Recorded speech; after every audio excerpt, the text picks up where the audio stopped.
हमारी तरफ से आपसे प्रणाम। प्रणाम। मेरा नाम मीना। मेरा नाम सीमा।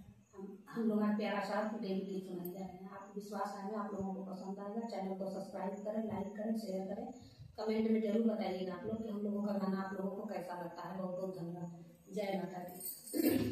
शेरों पर होके सवार सवार मेरी देवी, शेरों पर होके सवार सवार मेरी मैया, शेरों पर होके सवार। शेरों पर सवार मैया भागो गई थी, शेरों पर सवार मैया भागो गई थी। मलिया के बोले जय जयकार, जय जयकार मोरी मैया, मलिया की बोली जय जयकार, जय जयकार मोरी मैया।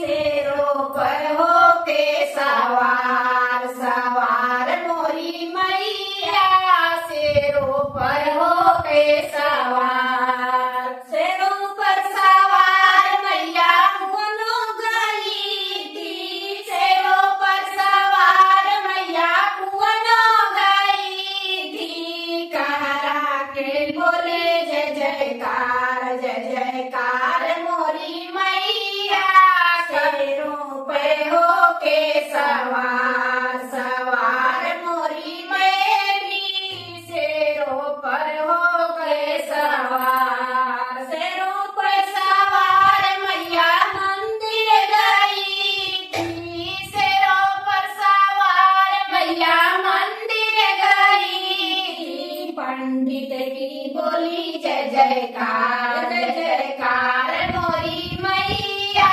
शेरों पे होके सवार सवार मोरी मैया, शेरों पे होके सवार। शेरों पर सवार मैया सहरो गई थी, शेरों पे सवार मैया सहरो गई थी। सुनरा की बोली जय जयकार, जय जयकार मोरी मैया, शेरों पे होके सवार सवार मोरी मैया, शेरों पे होके सवार। शेरों पर सवार मैया कालो गई थी, शेरों पे सवार मैया कालो गई थी। धोबिया की बोली जय जयकार, जय जयकार मोरी मैया, शेरों पर होके सवार सवार मोरी मैया, शेरों पर होकर शेरों पर सवार मैया